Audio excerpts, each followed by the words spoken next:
Hey guys, and welcome back to Content is Profit. Today I have a very special episode with Megan. I met Megan out of a different community that we're part of with ex-professional athletes, university athletes, and turns out that she is here in the same city that I live in. We connected over coffee in the holidays. We ended up going to her house on a Christmas party, and we became like really close.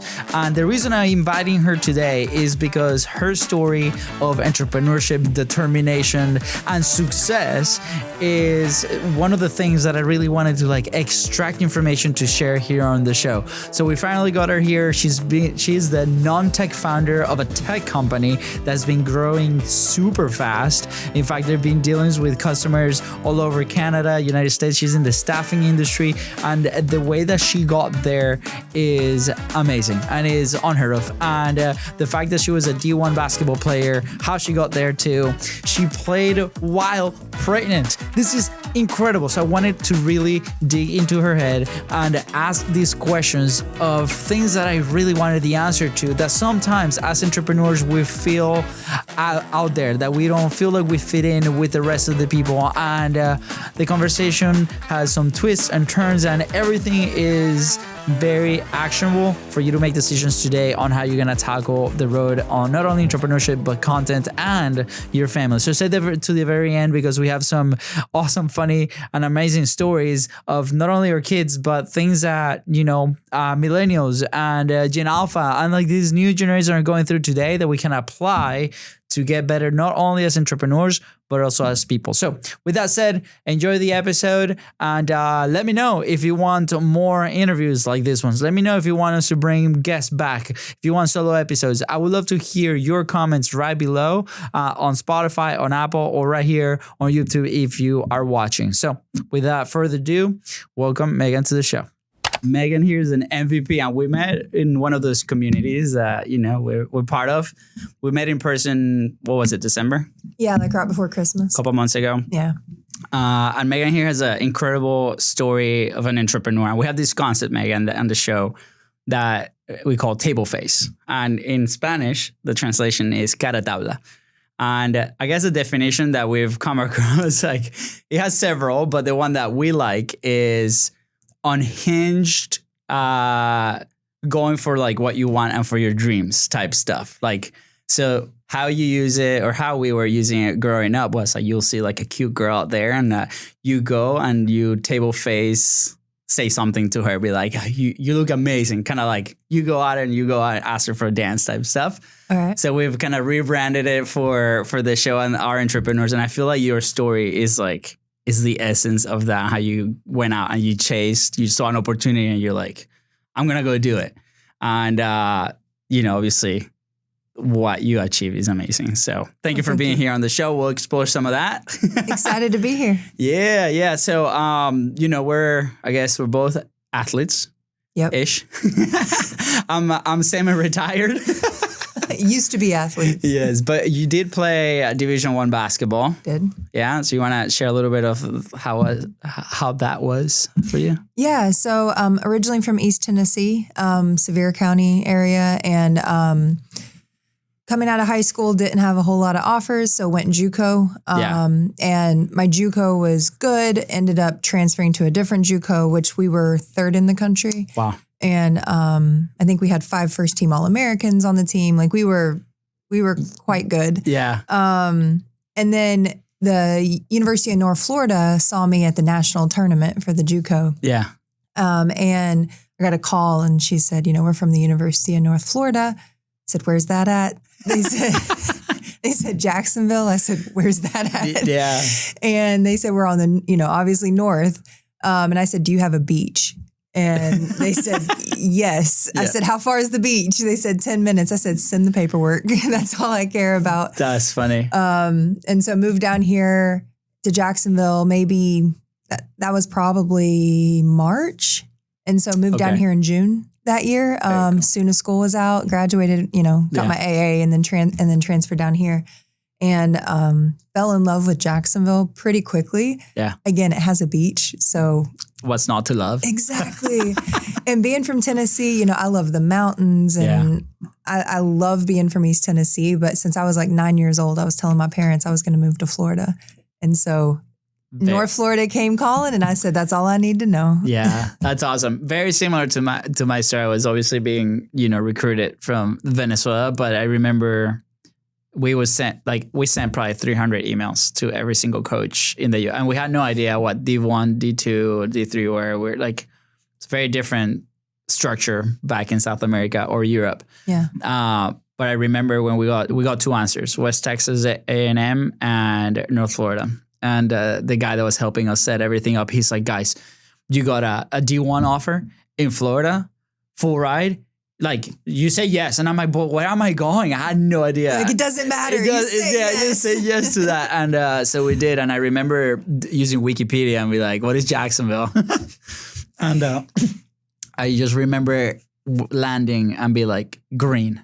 Like, coming from Caracas, a little bit different, but I could not imagine being in a better place, to be honest. Yeah. And they knew what they were doing on the official visit, because they put me, I don't remember which hotel it was, but it was like right on the beach. And so I could just see the ocean from my hotel room. Yeah. I was like, you might as well just give me the contract. I don't care about the team. I don't care about the school. Like, just give me the paperwork. I'm staying here. That's all I care about. No, that's amazing. And, we always try to connect, obviously, these stories to the business side. And, people listening to the show, a lot of people build businesses, right? And little details like that, when you try to onboard a new team member in your company, or like trying to see, we have a lot of entrepreneurs that have remote teams, right? It's like, what is that experience that we might be creating for them when they come to us? And, we've done our fair share of mistakes with ours. Yeah. But similar to me, it was, same things. Like, what are things that they like that we can, align with, or is that the right person for the team, right? Obviously, you coming from an athlete mentality. Yeah. What are some of the things that you kind of took from that life and applied it after you graduated? You had a little bit of an unorthodox journey after graduation, right? Yeah. So I would say, so to back up a little bit, I got pregnant my freshman year of college and finished out that season 5 months pregnant. And so had my baby, so kept playing basketball, kept getting my degree. D1 athlete with a baby, like insane. Yeah, that huge props. I can't even imagine how that must have been. Yeah, I had great support system with my parents, and cool. Obviously it wasn't an ideal situation. Yeah. And we can touch on that later if you want to, but it was hard, but at the time it's like, what's your other option? Yeah. You didn't have much. And so what I've taken from all of that to now is accountability. Yeah. A lot of accountability. And then I refuse to notice things are hard until after I'm through them. And I feel like so many times in life when we go through this, it's just people are like, how did you do that? How did you get through it? And it's at the time, it's hard, but you just have your head down. You're like one foot in front of the other. I'm not going to think about it. I'm just going to keep doing it.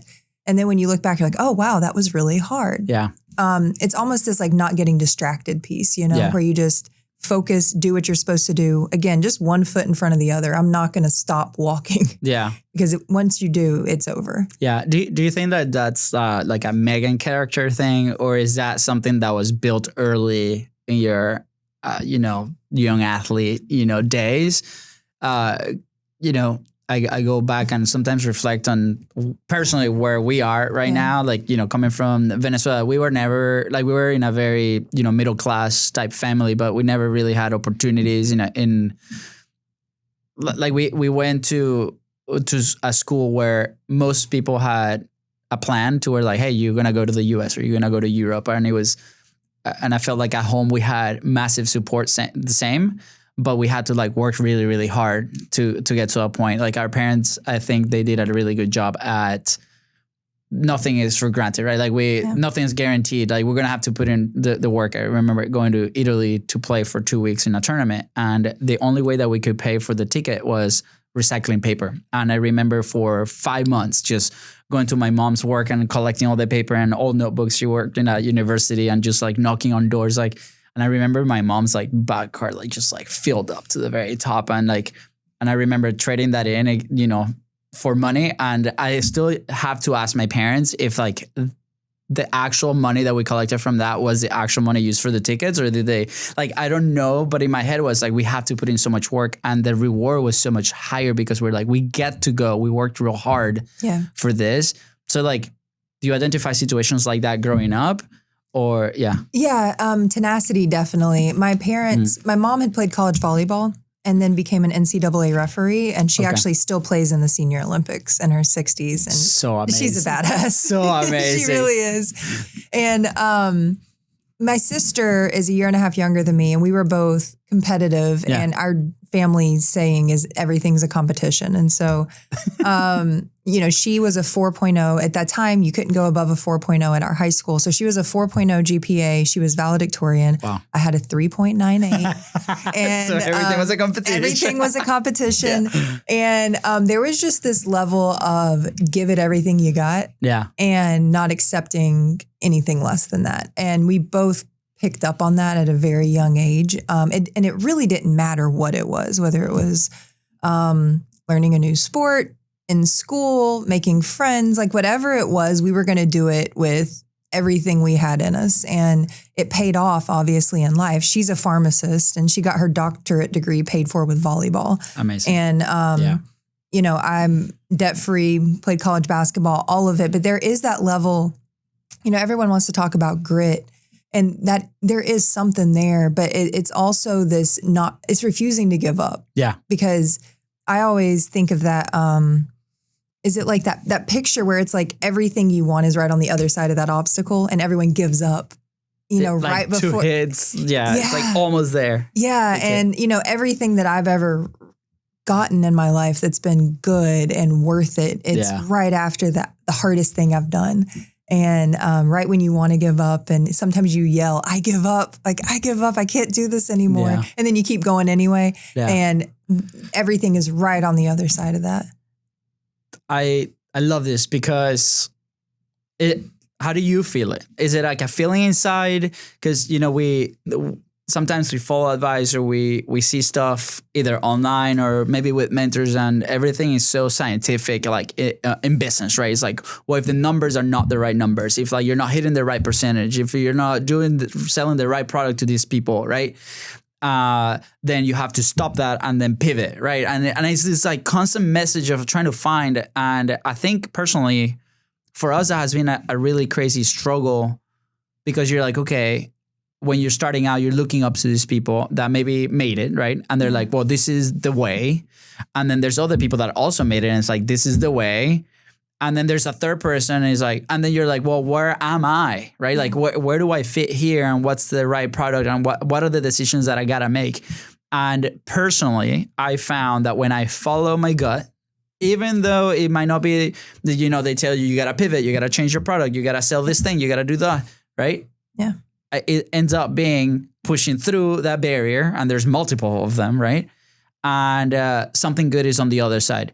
Is it better or the best, like compared to other situation? We will never know, I think, right? But like, how do you manage that? I guess I don't want to call it internal struggle, but that challenge, right? Because I've learned lately that I'm like, look, I'm gonna commit. This is a decision I made back when we met in December. I was talking to my coach about it, and the guy's like, dude, you already know. Like, you already know the tactics. You've learned, like, if there's something new, you'll do it. Just follow you. And that was a conscious decision that I was like, I don't care. This is the path I'm going to take, and we're going to make it work. I do believe that we can make it work. Yeah.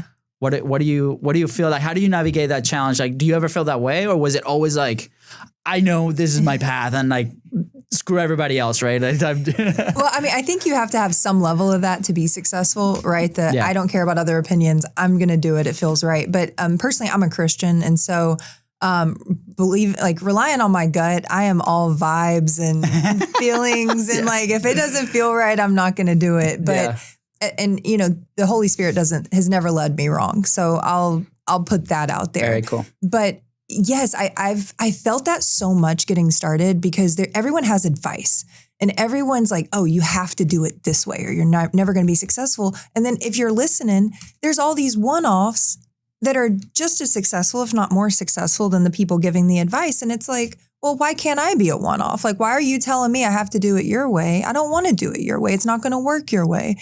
And if there was only one way to do everything, everyone would follow the same diet and get the same results. But there's 1,000 diets and you can still get the results. It's just pick one. Pick the one that's best for you. Go down that path. And if it doesn't work, make your own. And that's so much of this is just that, like, I know myself. I know what I'm good at and I know what I can provide. And I think getting off the ground for me, I wrote down all the pain points I was hitting and all the things I was solving for my customers. And I was like, why isn't this working? I'm solving so many pain points. And I would talk to people and like, this is a great idea. And I was like, I know, damn it. Like, why, why? I know it's a great idea. Now, with that being said, there are some people out here with terrible ideas that don't need to come to fruition. They're not going to. And, not every idea is a good idea. And, I truly think there's people that want to be entrepreneurs, but to be one, you have to be solving something.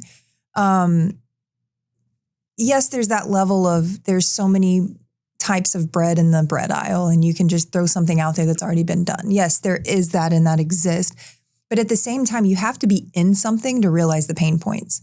And so someone from the news might not be the best person to solve a medical problem, a medical issue, because if they've never been in the medical field and they might not have even reported on the medical field. Yeah. And so they don't understand all the nuance and all the problems. And so one of the things that I've always said is that you have to be in something to realize where the problems are and to see where the solutions could be.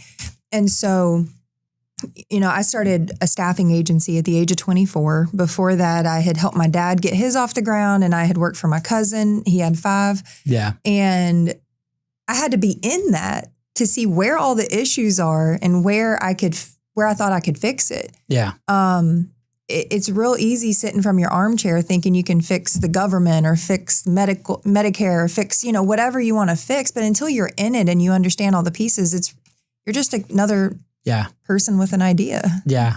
I love this. And, there's this idea out there and we see it with the people coming in our communities. We have a Facebook group that we might transition to what we call now Business Creator Club. But that's like our initial days. We did a 45-day live publishing challenge, right? And people starting to get out of the barrier of putting themselves out there. And it was 45 days in a row. And we saw like the humps like at day 10 and then day 20. And it's like less and less people all the time. At the end, we had 10 people that completed all 45 days out of 100, right? 10% of people. And amazing. And everybody else like continued publishing at their own cadence.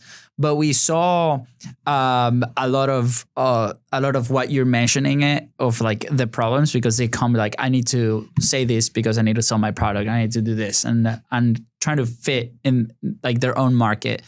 And yesterday we were watching a soccer game and around the soccer stadiums in Europe, you see like obviously, well, in the world, you see this publicity, right?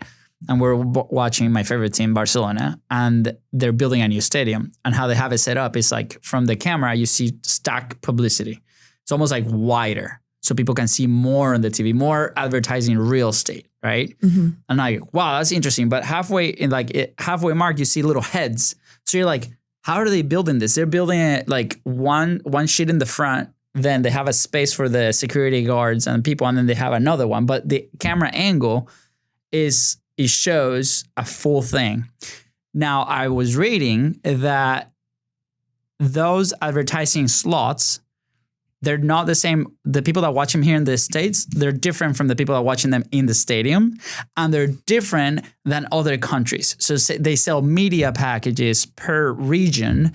And it's a software that actually changes what you actually see on those things. So from the audience perspective, you're like, oh, that's the same advertising they're watching. But no, you're being targeted for a marketing specific message for your market.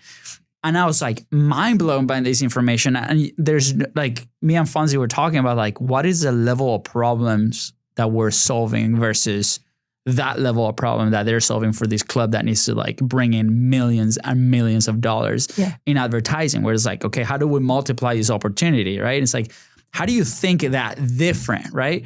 And I think as entrepreneurs, it's our job to think different and to go against the grain. You mentioned the bread example where it's like, we just build another piece of bread. So in that case, okay, well, can we put more advertisement like in it, but then it's going to be not relevant for the people in the city. It's not going to be relevant for the US versus Europe. So it's like, how do we get to a mental spot to do that and think a little bit different? Are you born with it, or like, can you actually go and train with it? Like before you answer, there's like, I remember the car story, right? Like before everybody was riding horses, right? It's like, well, people don't really know what they want until you show them what they want, right? Yeah. It's like, so the guy's like, okay, we built a car and we show them that it was like faster than a horse and like maybe, you know, a little bit easier to take care of. You don't have to wake up early in the morning, blah, blah, blah, all this stuff, right? So how do you get to a point where you can start thinking that way and be okay with it, right? Like, because I think that's a big identity shift for a lot of business people. Yeah. You're in the industry, you're solving these problems. And you're like, man, I know there's a better way. Yeah. How do you think like people can get to that point? Is that, have you always felt it natural? Like, oh, I need to do this. Yeah. You have to be in it to figure out where the problems are. Yeah. But there also is this personality level of, I don't care what people think of me, because you're being the weirdo, right? Yeah. You're the one that's pointing out the problems that other people are having. You're pointing out problems other companies might be having.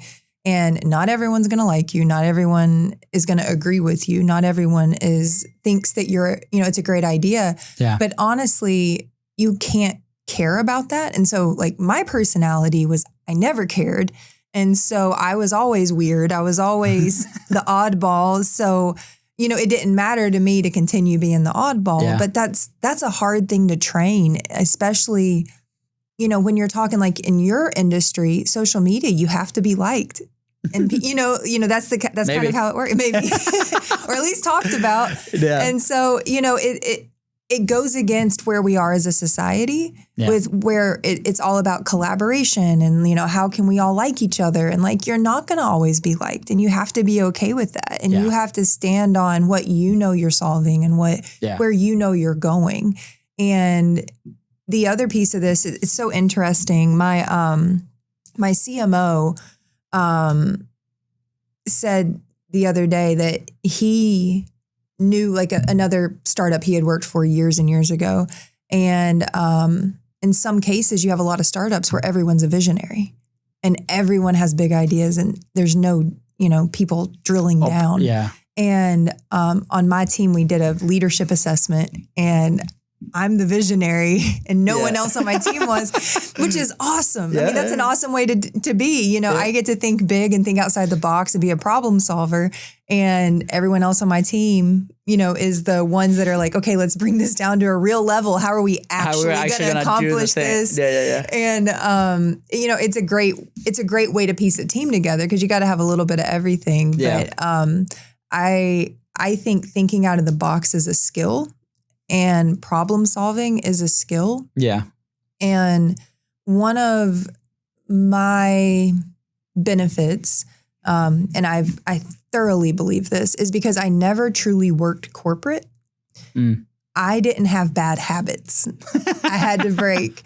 And so I was able to like this is how we've always done it. And you're like, well, maybe that's wrong. Yeah. Like my team would come to me like, hey, we need to figure, we need a SOP for something. And I'm like, okay, what's how do you do SOPs? And they're like, well, here's a template, you got to figure out an SOP.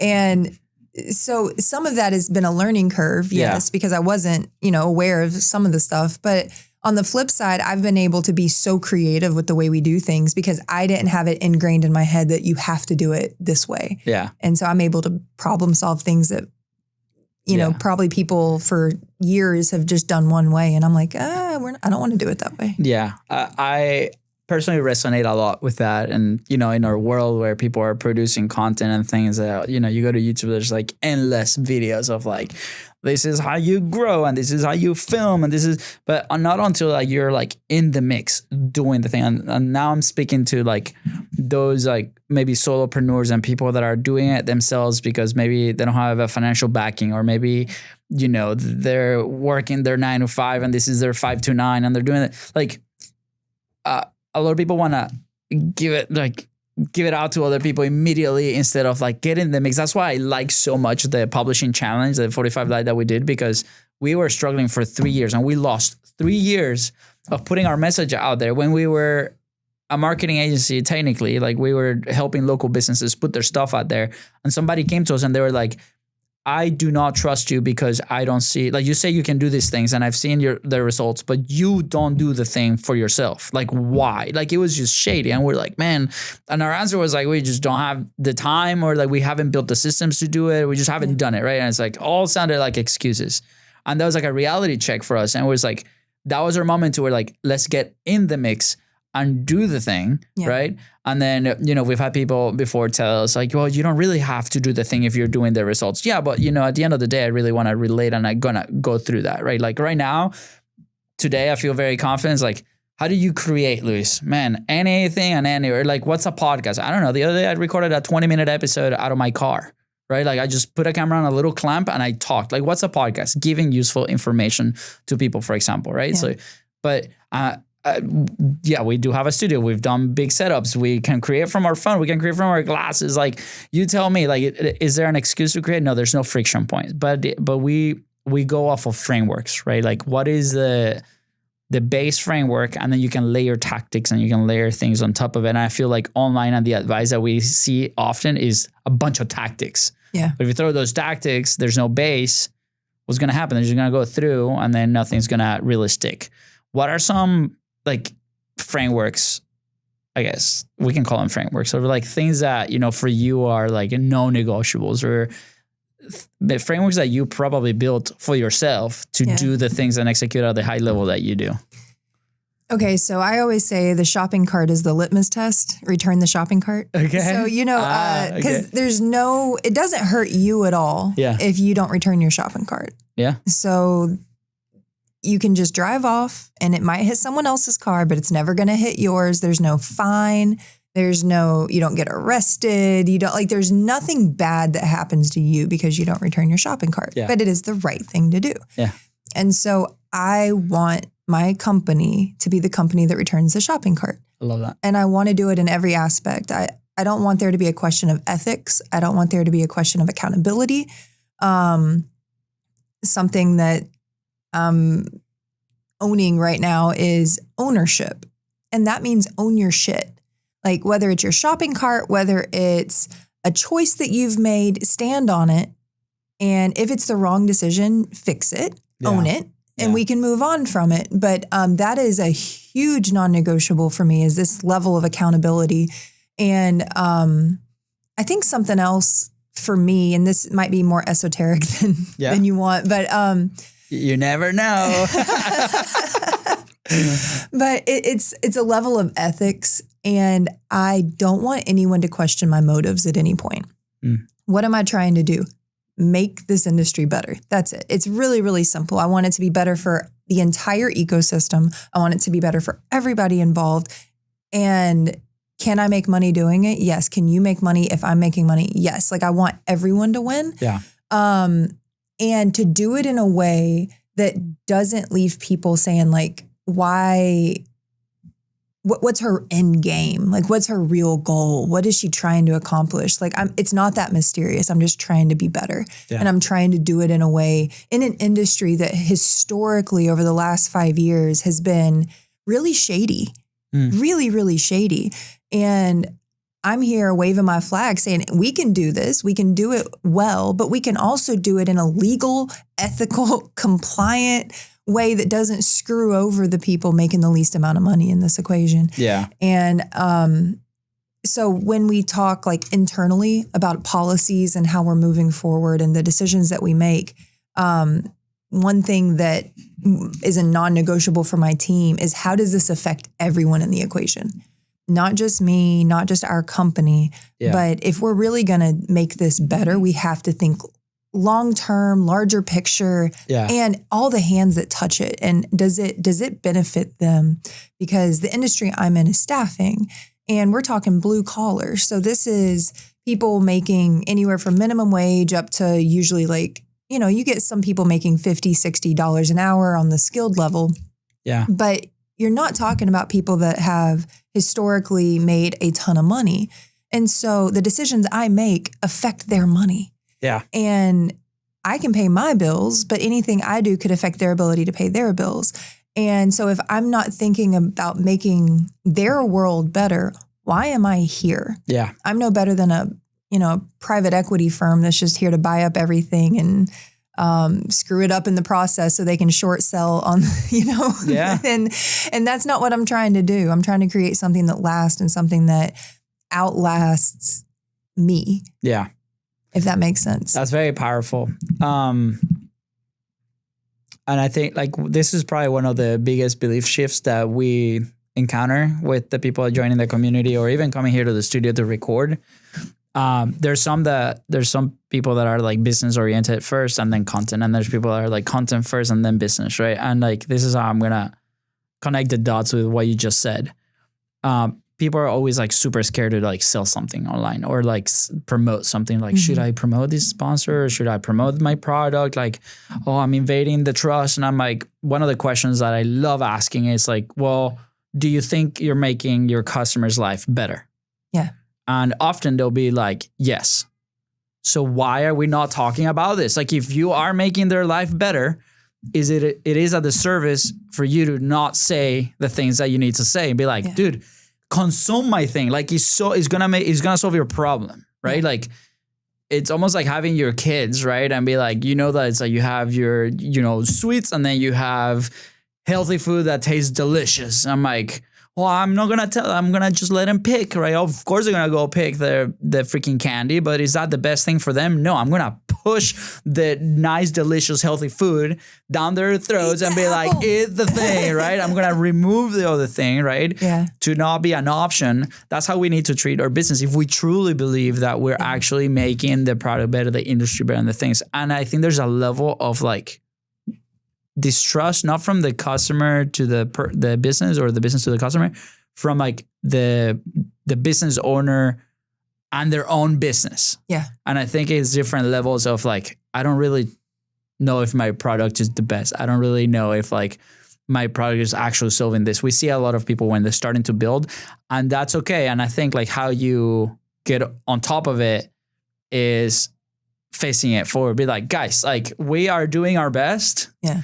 To like deliver the best product possible. It might not be perfect today, but I would love your feedback. And then there's like that back and forth, have you encountered something like that? And I think like an athlete mentality is very much so. Cause like, I think in every sport is a management of failures, right? Yeah. Cause like your play that you're thinking might not end up the way that you're thinking, but it might be something better. Yeah. So how do you go about that kind of stuff or thinking through all that? So when I came up with the idea for my company in 2018, I was telling everyone, I was like, this is what I'm going to do. It's going to be big. It's going to be great. This is what we're going to do. And then I got shot down for a couple of years. And then COVID hit. And then that was just a kick in the face. Staffing industry. It was just, are we ever going to recover? Exactly. Yeah.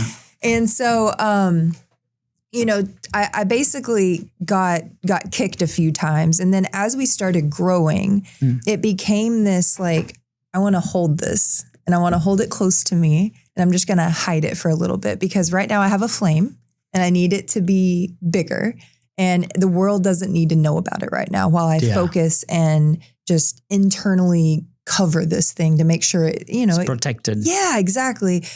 And I think had I not gotten kicked in the teeth so many times in 2018, I wouldn't have been able to do that. Like there's a time to talk about it, but there's also a time to focus and just say, this is what I need to be doing right now. Yeah. And I need to protect it from people that might not want it to succeed. I need to protect it from whomever, I don't even know what I'm protecting it from, but I just felt this intrinsic need to just hold it close.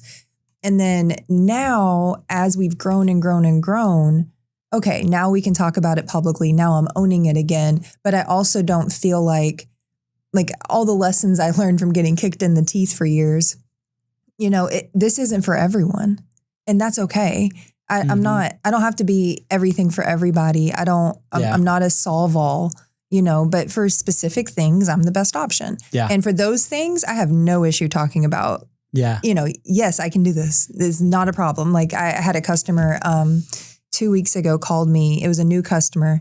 And she asked me about, am I able to staff XYZ? I said, this will be the easiest thing I do this month. And she was like, oh my gosh, thank you so much. And I meant it. Like, this will be the easiest thing we handle all month. And you handle big contracts. Yes. You're not selling an audiobook or you're handling like multiple locations, hundreds of people, everything compliant. Yeah. Hundreds of venues, hundreds of locations weekly, hundreds of cities, hundreds of, And so this one person needed a few people for a few days in one city. I was like, this will be the easiest thing I do in this month. So that, this is not a problem at all. And you could just hear the sigh of relief on her. She's like, oh my gosh, thank you. I don't have to think about this anymore. I was like, no, like this is handled. Just move on to the rest of it because we're good.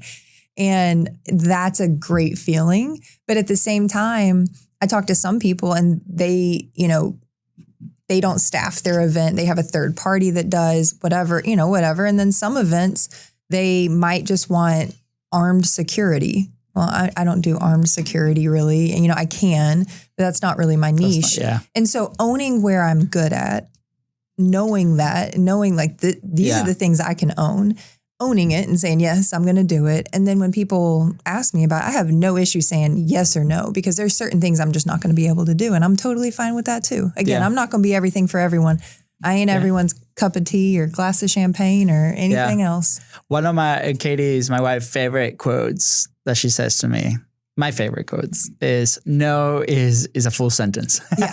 Because as a Venezuelan, I don't know, I think that this is a cultural thing for me, more on the Hispanic side. There's always like a no is always followed by like an explanation. Yeah. And I think like we grew up that way, and I've been trying to like deconstruct this because it's hurt me in the business side.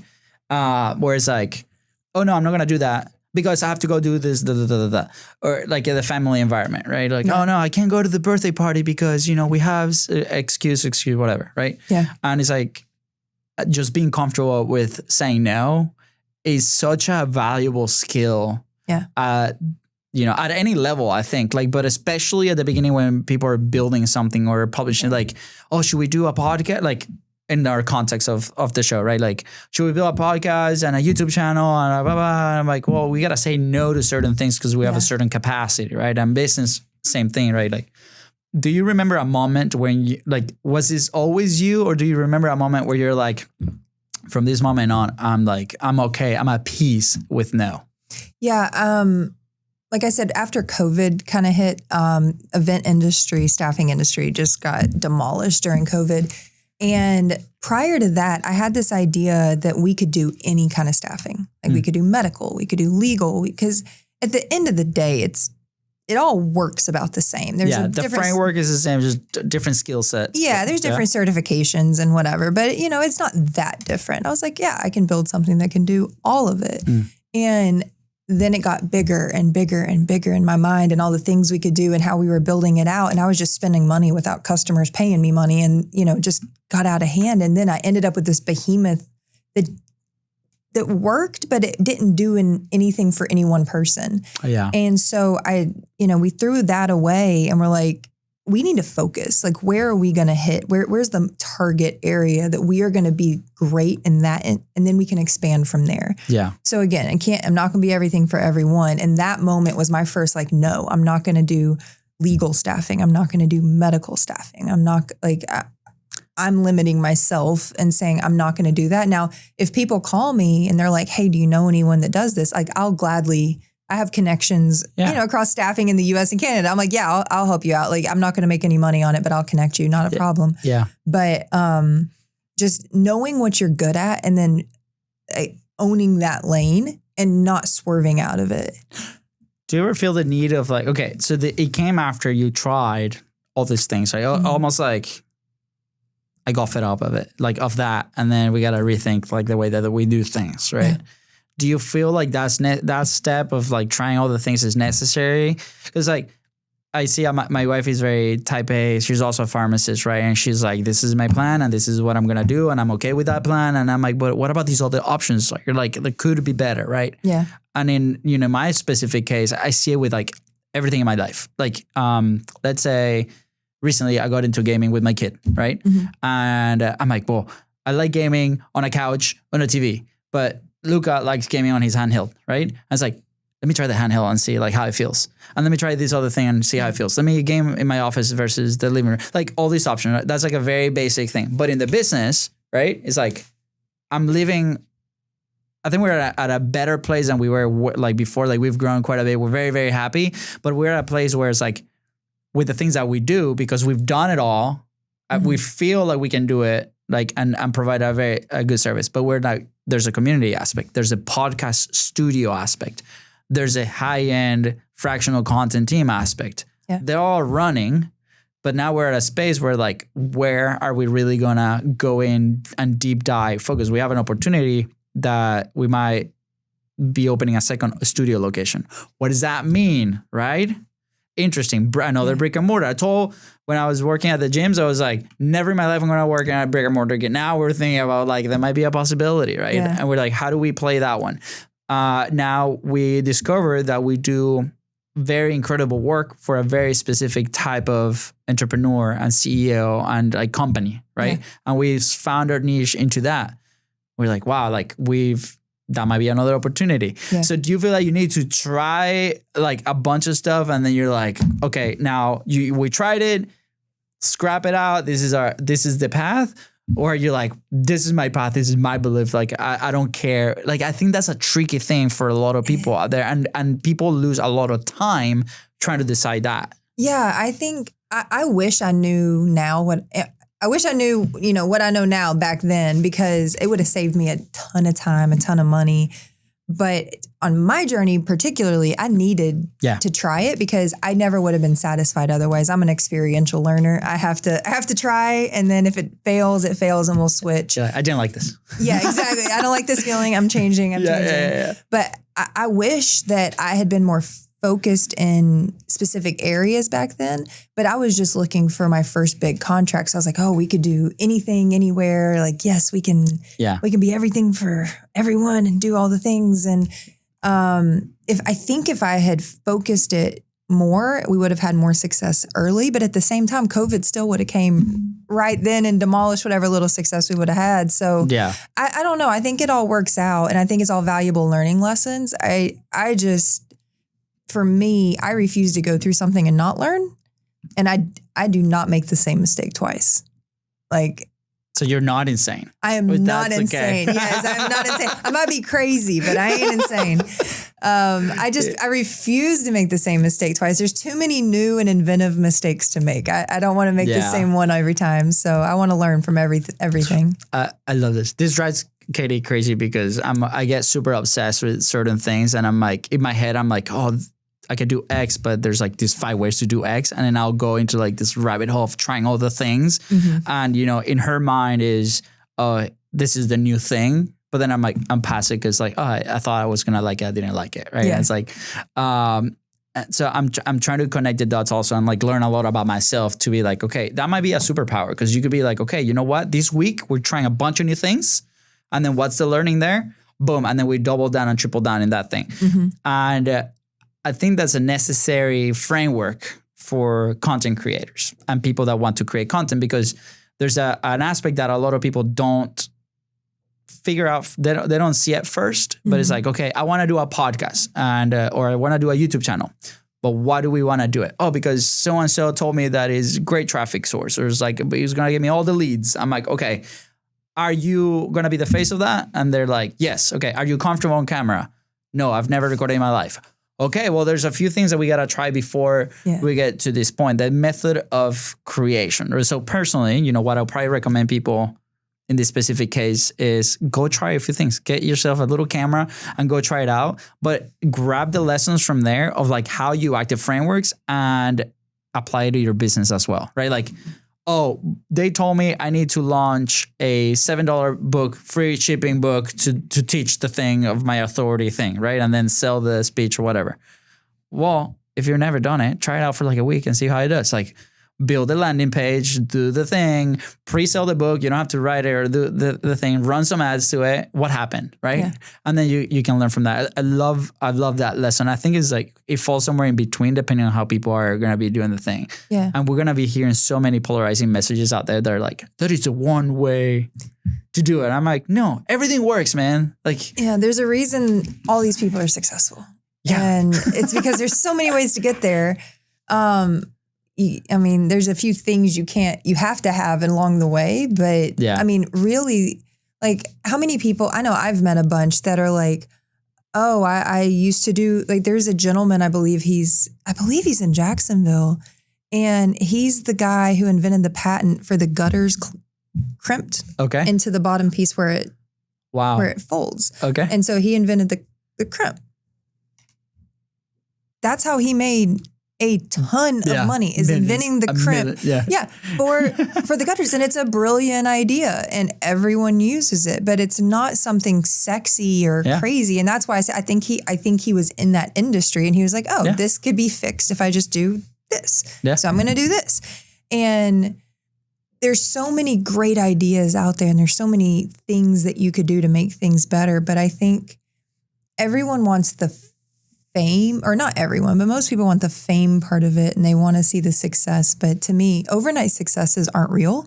Yeah. It all started years and years before the overnight success. And there's the sleepless nights and there's the work. And, there's even times when there is nothing to do and it's still not working. And that's the scary part, is like, you're up at 1 a.m. Like, what can I do? And the answer is nothing. Yeah. You got to wait. Yeah. You have to wait and see what happens. Maybe you're too early. Maybe, Yeah, and that's the scary part, because you don't know, what's coming next. And, you always hear about the stories like, oh, you got to be willing to stay up till 2 a.m. working. Well, what if there's no work to do? I built it. And in my industry and for my company, I felt like God wanted me to build it. And I truly felt this, like in my soul, that this was something I was supposed to build. And so I built it, and then I stood there like Noah, like I built the ark, where's the rain? And, it was just patience. And I'm a Lord of the Rings fan, so patience, precious, patience. And it just took a while for that rain to come, but when it did, boy, it rained. And it was amazing, and I'm so glad I had it built already. Yeah. Because had I hesitated or had I not had it built when that rain came, we would have been floundering out there. But, it was such a good thing that I listened when I did, and I learned all those lessons, because it did make all this come to fruition, in the last couple of years, which has been amazing.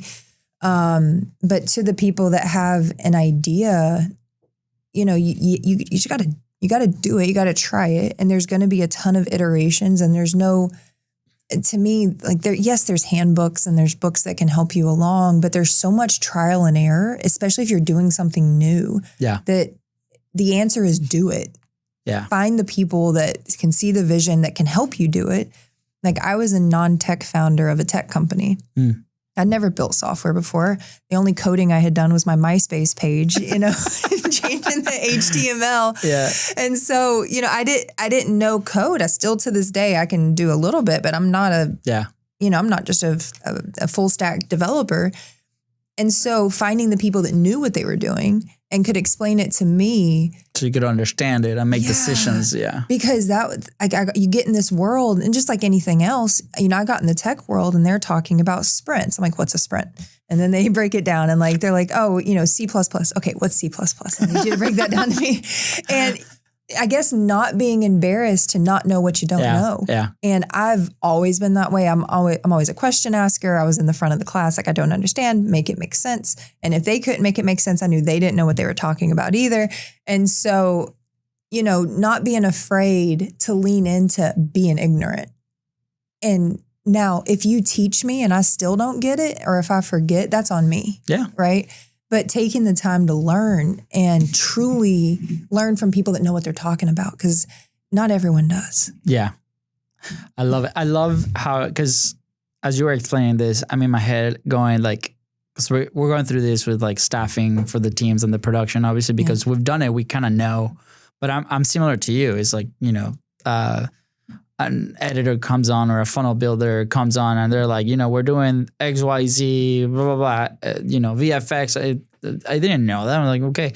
But what your question was like, explain in a way that I can understand it. Yeah. I think that's so important, because once you do that, that shows that person really knows what they're doing. Yeah. They can, I don't want to call it dumb it down, simplify it in a way that is good for communication Yeah. with regular people that are not in the industry. I've been known to talk, we call it technobabble. Fonzie calls me out on this one all the time. I've been a lot better lately, but he's like, bro, you're talking technobabble. Right. And like in the content side, it's like you're losing people because like you're so in it, right? You're like 5 levels deep when we need to be talking here on the surface. So that you share, I think is hugely beneficial. Oh man. I mean, you can't be a master of everything, right? Like you know what you know. And other than that, find the people that know what they know and then ask them to teach it to you. Because I feel like, yes, there's some level of, if you're an entrepreneur, you have to understand a lot of different pieces, but you're not going to be an accountant. Yeah. That's why you hire an accountant, you know? And so quick story. My dad had started a staffing agency in Tennessee in 2012. And he passed in 2018. And my mom took it over overnight, became a business owner and a widow same night, and didn't know staffing. Like she hadn't worked in the business, didn't, it just wasn't what she had done.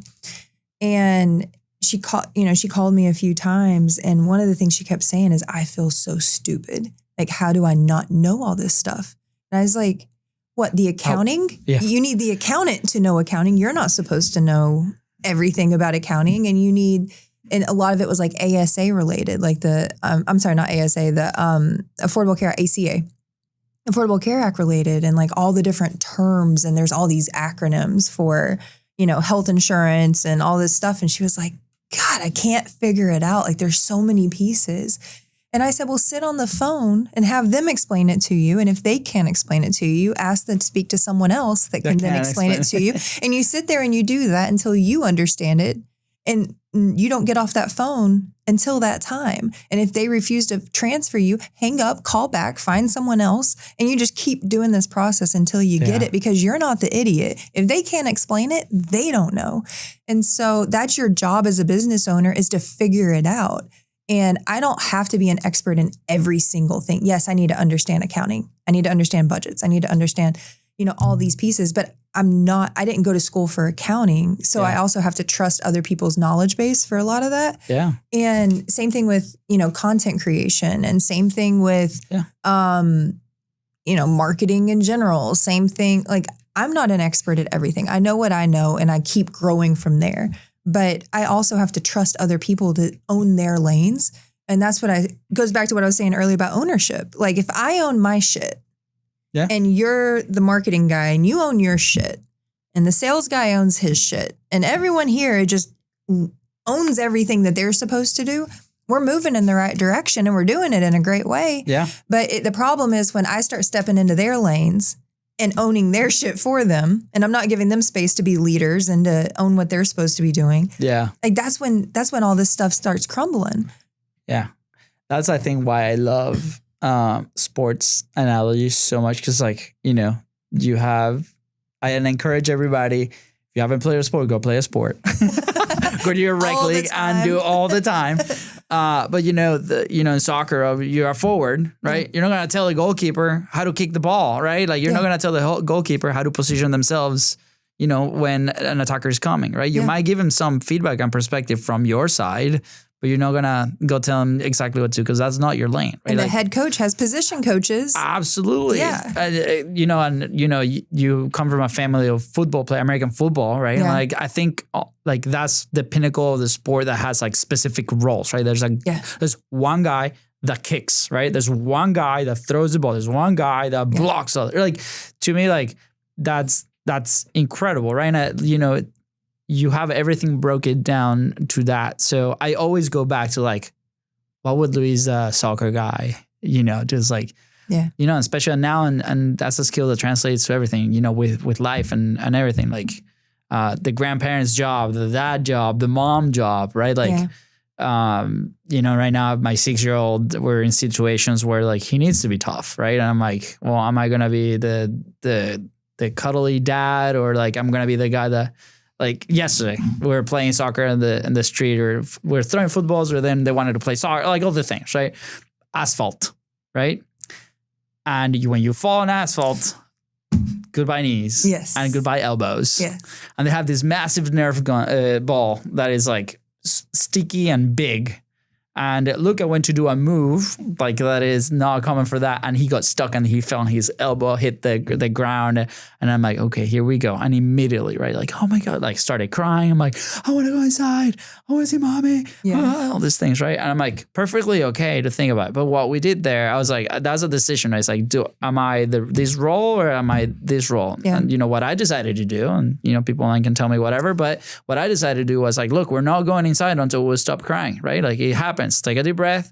And he did. And he took a deep breath. And he started to recover. And then he saw the script and he looked at it and he goes, oh, I can't wait to tell my friends. And then he had like, you know, these tears. And because he was dirty, he looked like blackface, with these things and the tear running. I'm like, bro, that's a scary face here. Let's take a picture so we can scare people. And he just started laughing, right? And it's like, okay, like, I feel personally pretty good about that decision. And he came back and, you know, he put his Band-Aid on and then mom could hug him, whatever. But he was like past that. Mm-hmm. And I think that's something that's going to translate into, you know, something different and better maybe down the road in that specific case. With business and content, all this stuff. And you know what you do? I think there's situations like that where it's like, okay, if somebody comes with you with a problem, right?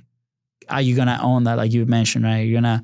Are we going to trust them to like do the right thing? Like what is like that dynamic is so important, and like interpersonal skills, you know, soft skills and how to manage people and do it. I think sports is a full circle back to sports.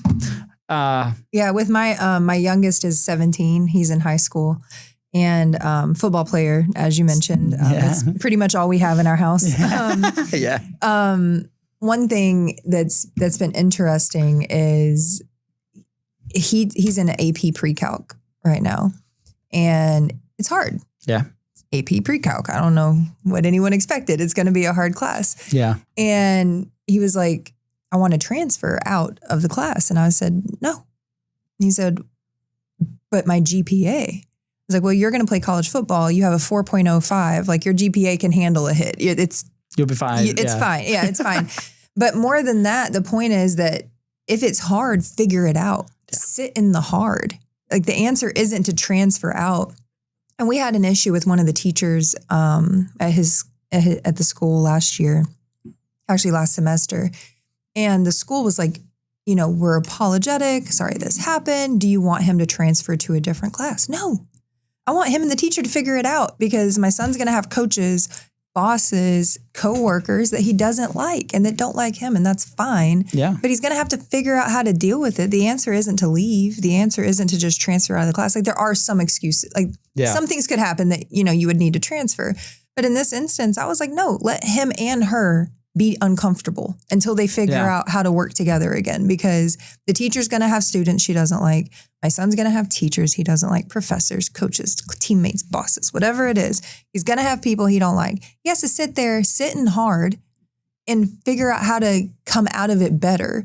And I feel like so much right now is like, if it's difficult, leave. And the transfer portal, I mean, to talk sports, like, well, I'm not starting as a freshman, so I'm going to transfer. Well, when we were playing, you know, there was no transfer portal. There was no option, man. You had to perform. You made the decision as a high school senior, and you were kind of stuck there. And, you know, you just had to sit in it. And if you wanted to play, you had to figure out how to play more, which means practicing indies, trying to get on your coach's good side, you know, show up early, stay up later, like all the things. And we didn't get the option to leave. And, you know, no shame on the transfer portal. Like, you know, I'm not trying to knock it, but there's so much teaching our kids and adults that when things are hard, leave. The answer is leave. You don't like your job, leave. You don't like your boss, leave. You don't like your coach, leave. How about figure it out? Yeah. Because marriage is hard. You know, raising kids is hard. Yeah. The answer to raising kids, if you're a teenager's being a jerk, the answer isn't to leave. You know, I'm done. Exactly. As much as it's gone through parents' head, you know, at some point, like, why am I here? Why did I sign up for this? Like the answer, you can't just leave your kid. So we have, like, there's certain things we make ourselves sit through hard, but anything else, we're like, God, no, I'm not doing this. No, sit in hard. It makes you better. It makes you smarter. It makes you wiser. And then the next hard thing doesn't seem as hard. And, you know, I'm talking about hard. I got a kid at West Point playing football. And you want to talk about hard, West Point is Yeah. Different level of hard. That's a whole level, man. Yeah. That's crazy. But for five, if you can suck it up, Buttercup, your life after that West Point, everything will be easy. Yeah.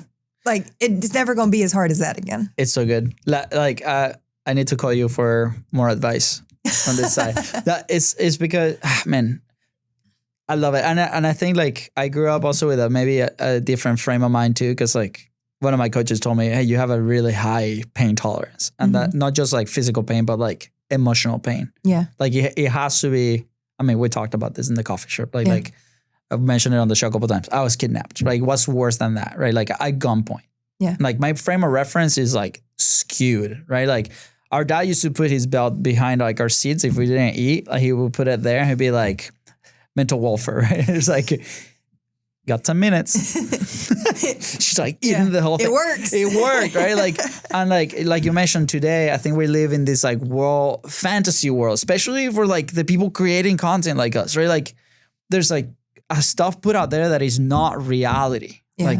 Like, so I think that the sit through hard is so important, especially for entrepreneurs that, you know, if you're thinking, you know, you have a nice cushy job and you're thinking, oh, I'm going to go do this thing, right, and sell my products. And there's going to be a lot of hard. There's going to be a lot of uncomfortable moments. There's going to be a lot of like phone calls, right? Like we just went through a situation with a customer that, you know, they're like 2 months late on their payments. We deliver everything. And I'm like, the phone went silent and this thing, and like those could really help right now, like all these things, right? And we just kept at it. We just kept calling, and like in my head, I'm like, you know what? Like, let's not assume anything. Well, it turns out he had a very tough personal situation, and we talked this morning.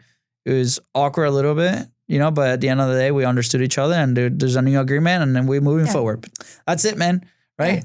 Yeah. So I love it. We might have to bring it for like a personal development show instead of just this was like all over, and I freaking loved it. Megan, thank you so much for coming. Is there anything else that you want to, you know, leave us with before you head out? If you need event staffing for anything, yes. US or Canada, that is tag tempguru.co. We do event staffing literally in 330-ish markets around the US and Canada. So cool. I feel so fortunate to have you here in the studio with me today. Thank you for sharing all your stories, and we hang out during Christmas time at your famous Christmas party. That was awesome. Thanks for having us. My kids loved it. I think more people need to party hard, man. I think that's something that we need to agree bring back. on. Hey, the millennials are working on it. If we survive Four Locos, like we can, adulthood's easy. Four Locos, don't even mention it. My 21st birthday was a little intense with Four Locos, but that's a story for a different podcast. All right, well, Megan, thank you so much, guys. All the links are gonna be right below, and like everything, if you're interested in the community, businesscreator.club. If you want the free challenge with Fonzie, gain some clarity in what's the strategy, completely free, bizpros.co/monetize, and we'll see you on the next episode. Take care. Thank you.